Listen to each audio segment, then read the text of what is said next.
Selamat pagi pada Pak Marisi dan teman-teman semuanya. Pada kesempatan kali ini, saya, Caroline Rosa, dengan NRP 2051046, akan mencoba membawakan materi mengenai bukti audit. Berikut adalah definisi bukti audit itu sendiri. Bukti audit adalah setiap informasi relevan yang digunakan oleh auditor sebagai dasar dalam mengeluarkan opini auditnya. Biasanya, dalam laporan keuangan, bukti audit ini berbentuk nominal. Seorang auditor tentunya membutuhkan bukti audit dalam mengeluarkan opininya. Dengan begitu, opininya akan jelas dan berdasar.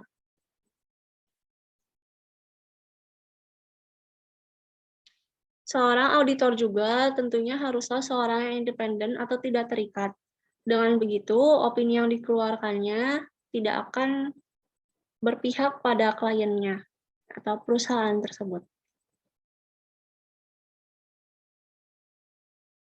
Berikut ada bukti yang mendukung laporan keuangan. Ada data akuntansi dan juga bukti pendukung. Dari data akuntansi, ada jurnal, buku besar, buku pembantu, memorial, catatan tidak resmi, dan lain-lainnya. Untuk bukti pendukung, ada dokumen seperti cek, faktur, surat perjanjian, notulen rapat, konfirmasi, dan pernyataan tertulis dari pihak yang mengetahuinya. Dokumen-dokumen ini berbentuk bukti transaksi. Lalu ada informasi yang diperoleh auditor melalui permintaan keterangan, pengamatan, inspeksi, dan pemeriksaan fisik. Informasi lain yang dikembangkan atau tersedia bagi auditor yang memungkinkannya untuk menarik kesimpulan berdasarkan alasan yang kuat.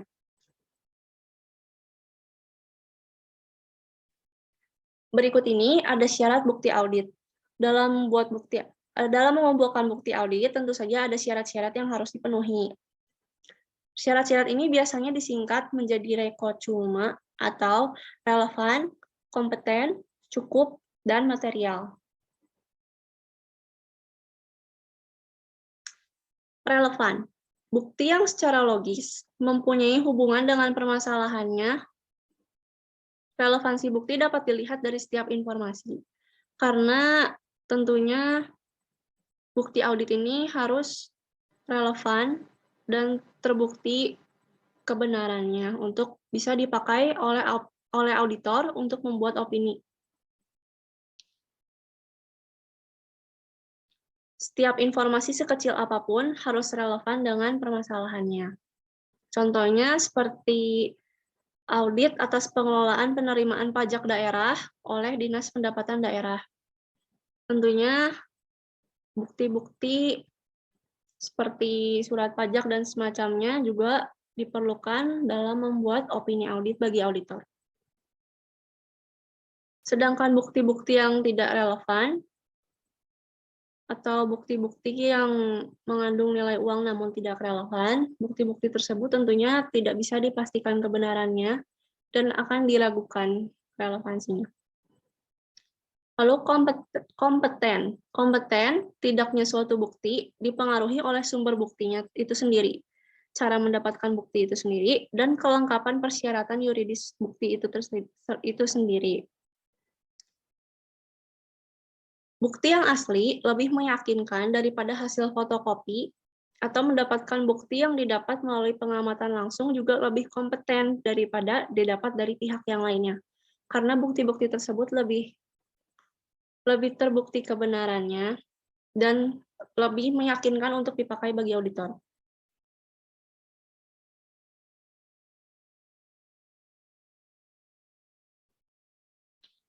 Kompeten atau tidaknya bukti bisa dilihat dari buktinya satu persatu.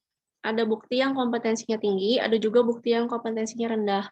Jadi, auditor harus melihat kembali kompeten atau tidaknya bukti yang mereka dapatkan. Lalu cukup yang dimaksud di sini, bukti yang cukup berkaitan dengan jumlah atau kuantitas atau nilai keseluruhan bukti tersebut. Bukti yang cukup berarti bukti tersebut dapat mewakili atau menggambarkan suatu keadaan kondisi yang dipermasalahkan. Lalu ada material. Bukti yang material berarti mempunyai nilai yang cukup dan penting bagi pencapaian tujuan organisasi tersebut. Semakin material bukti tersebut, itu berarti semakin material pula, semakin berpengaruh pula untuk auditor dalam mengambil keputusan atau opini auditnya. Materialitas ini dapat dilihat dari besarnya nilai uang atau yang bernilai uang besar, lalu pengaruhnya terhadap kegiatan. Karena walaupun nilainya tidak seberapa atau bukti tersebut tidak bernilai seberapa, jika bukti tersebut sangat berpengaruh bagi kegiatan, maka bukti tersebut dianggap material. Lalu, hal yang menyangkut tujuan audit. Penting menurut undang-undang, keinginan pengguna laporan, kegiatan yang pada saat audit dilakukan sedang jadi perhatian umum. Hal-hal tersebut sangat penting untuk nilai material suatu bukti audit.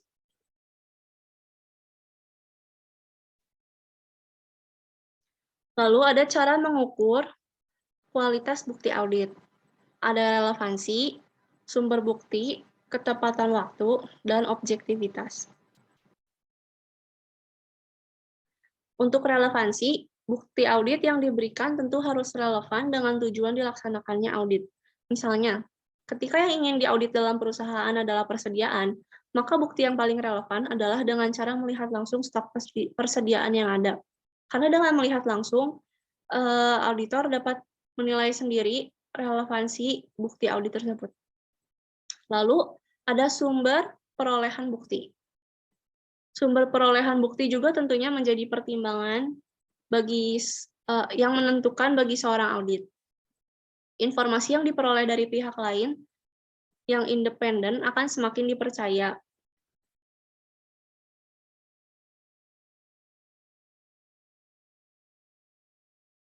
Lalu ada ketepatan waktu.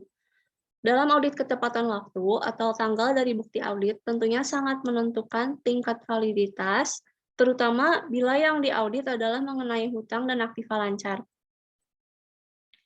Laporan laba rugi, surplus keuangan, dan juga hal-hal sejenisnya. Karena ketepatan waktu digunakan untuk mengetahui apakah pengakuan yang dilakukan sudah tepat. Ketika waktu ini dalam audit hukum juga berpengaruh. Ini bisa digunakan untuk menilai ketaatan perusahaan terhadap aturan hukum seperti pajak. Apakah perusahaan tersebut membayar pajak pada waktunya ataukah tidak. Lalu ada objektivitas. Bukti yang sifatnya objektif tentu akan lebih baik daripada bukti yang sifatnya subjektif.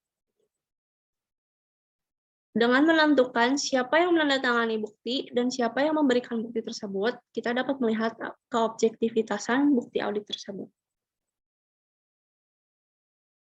Lalu ada jenis-jenis bukti audit. Ada pemeriksaan fisik, konfirmasi, dokumentasi, analitis, wawancara, perhitungan ulang, dan observasi. Pengujian fisik adalah fakta atau informasi yang diperoleh oleh auditor dengan cara melihat langsung fisik dari aset perusahaannya tersebut. Misalnya, fisik dari persediaan yang masih dimiliki oleh perusahaan tersebut. Lalu ada konfirmasi. Bukti konfirmasi ini adalah fakta yang diperoleh auditor berdasarkan pernyataan baik bersifat langsung maupun tertulis oleh pihak ketiga yang independen. Auditor umumnya lebih memilih bukti yang sifatnya tertulis dibandingkan bukti yang sifatnya pernyataan langsung, sebab bukti yang tertulis lebih mudah dianalisis. Lalu, dokumentasi. Dalam memperoleh bukti yang valid, setelah melakukan pengujian fisik terhadap bukti barang yang sifatnya habis pakai, maka cara pembuktian yang paling relevan adalah dengan melakukan dokumentasi. Analitis. Bukti analitis ini berkaitan dengan kompetensi keilmuan dari auditor. Dalam memperoleh bukti analitis ini juga umumnya auditor akan membandingkan suatu objek dengan objek lainnya. Misalnya, dalam laporan keuangan, auditor tentu akan melakukan perbandingan antara neraca saldo dengan beberapa laporan keuangan lainnya, seperti laba rugi, pajak, dan semacamnya. Lalu wawancara. Wawancara ini diperlukan sebagai bukti pendukung, misalnya untuk menilai bagaimana kinerja manajemen dalam mengelola perusahaan. Biasanya dilakukan dengan melakukan wawancara pada pegawai atau organisasi di bawahnya. Namun, jika hanya wawancara ini yang digunakan, tentu tidak akan terlalu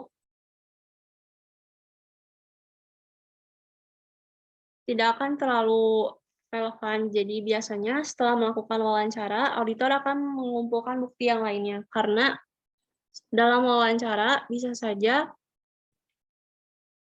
pihak yang diwawancara adalah pihak dari perusahaan itu tersendiri. Jadi ditakutkan akan memihak sehingga wawancara tidak terhitung jenis bukti yang cukup relevan. Lalu ada perhitungan ulang. Bukti ini hanya berlaku jika yang diaudit adalah laporan keuangan. Teknik ini digunakan untuk mengukur validitas hasil perhitungan yang dilakukan oleh klien. Lalu ada observasi. Observasi ini hampir sama dengan pengujian fisik, namun praktiknya berbeda. Pengujian fisik bersifat lebih detail daripada observasi, karena observasi ini hanya dilakukan melalui pengamatan saja tanpa melakukan kontak fisik apapun. Namun, metode ini juga bisa mendapatkan fakta lain yang lebih valid dibandingkan dengan uji fisik. Tujuannya tentu berbeda. Bila uji fisik dilakukan untuk melakukan cek terhadap informasi yang dicantumkan, observasi dilakukan untuk tujuan memperoleh data di luar informasi yang disediakan.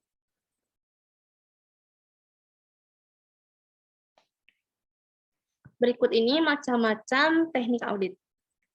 Ada analisis, observasi atau pengamatan dengan peninjauan objek secara hati-hati, permintaan informasi, evaluasi, investigasi, verifikasi atau pengujian secara rinci, cek atau menguji kebenaran, lalu uji atau tes footing yang artinya menguji kebenaran penjumlahan subtotal dan total dari atas ke bawah. Lalu ada cross-footing yang menguji kebenaran penjumlahan subtotal dan total dari kiri ke kanan.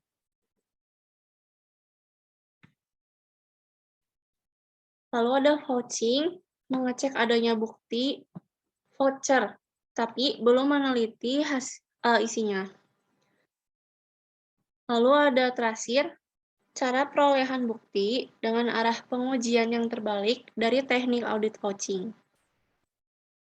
Scanning, ada penelaahan umum yang dilakukan dengan cepat tapi teliti. Rekonsiliasi, mencocokkan dua data yang terpisah mengenai hal yang sama yang dikerjakan oleh instansi atau unit atau bagian yang berbeda. Lalu ada konfirmasi, ada bandingkan, ada inventarisasi atau opnam, ada inspeksi.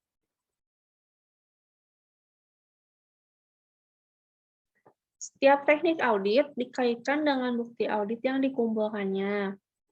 Ada teknik audit untuk bukti pengujian fisik, teknik audit untuk bukti dokumen, ada teknik audit untuk bukti analisis, ada teknik audit untuk bukti keterangan. Jadi, teknik-teknik audit yang ini sebelumnya dari analisis sampai inspeksi akan diterapkan dalam teknik-teknik audit tersebut. Bukti pengujian fisik, dokumen, analisis, dan keterangan. Dalam teknik audit untuk bukti pengujian fisik. Teknik audit yang dapat digunakan untuk mengumpulkan bukti pengujian fisik adalah observasi atau pengamatan, inventarisasi atau opnam, dan inspeksi. Lalu, teknik teknik audit untuk bukti dokumen, ada teknik audit yang dapat digunakan untuk mengumpulkan bukti analisis, verifikasi, cek uji atau tes, footing, cross-footing, poaching, tracing, scanning, dan rekonsiliasi.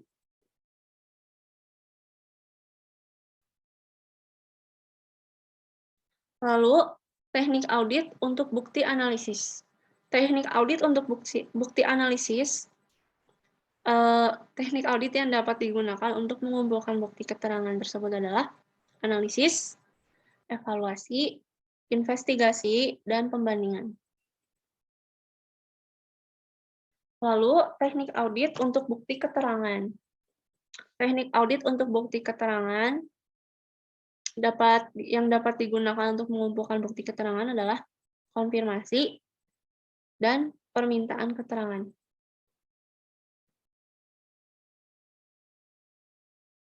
Berikut ini adalah situasi audit yang mengandung risiko besar. Bukti audit harus lebih teliti bila menghadapi situasi audit yang mengandung risiko besar. Situasi tersebut adalah sebagai berikut. Pengendalian intern yang lemah, kondisi keuangan yang tidak sehat, manajemen yang tidak dapat dipercaya, penggantian auditor, perubahan tarif atau peraturan perpajakan, usaha yang bersifat spekulatif, dan transaksi yang kompleks. Berikut akan saya bahas satu persatu. Pengendalian intern yang lemah. Pengendalian intern tentunya menentukan jumlah dan kualitas bukti yang harus dikumpulkan oleh auditor. Dalam situasi yang pengendalian intern dalam suatu bidang lemah, auditor harus waspada dan mengumpulkan bentuk bukti audit yang rinci yang lain yang dapat mengganti bukti-bukti yang dihasilkan oleh pengendalian intern yang lemah tersebut. Lalu, kondisi keuangan yang tidak sehat. Suatu perusahaan yang mengalami kerugian atau dalam posisi yang sulit untuk melunasi hutangnya, tentunya cenderung untuk menunda penghapusan piutang yang sudah sulit untuk ditagih atau sediaan barang dagangan yang sudah tidak laku, dijual, atau lupa mencatat utangnya. Hal ini tidak mungkin terjadi dalam perusahaan yang keadaan keuangannya tentunya baik. Lalu, manajemen yang tidak dapat dipercaya. Sebelum menerima suatu perusahaan sebagai klien, auditor publik harus memperoleh informasi mengenai latar belakang atau riwayat para direktur dan para manajernya. Auditor harus waspada terhadap manajer yang pernyataan-pernyataan lisannya ternyata sebagian besar atau seluruhnya ternyata tidak benar. Lalu ada penggantian auditor. Klien yang mengganti auditornya tanpa alasan yang jelas mungkin disebabkan karena ketidakpuasan klien terhadap jasa yang diberikan oleh auditor yang lama. Tapi, seringkali terjadinya penggantian auditor tersebut disebabkan adanya perselisihan antara klien dengan auditor publiknya mengenai penyajian laporan keuangan dan pengungkapannya. Klien baru yang pernah mengganti auditornya merupakan klien yang beresiko besar bagi auditor penggantinya.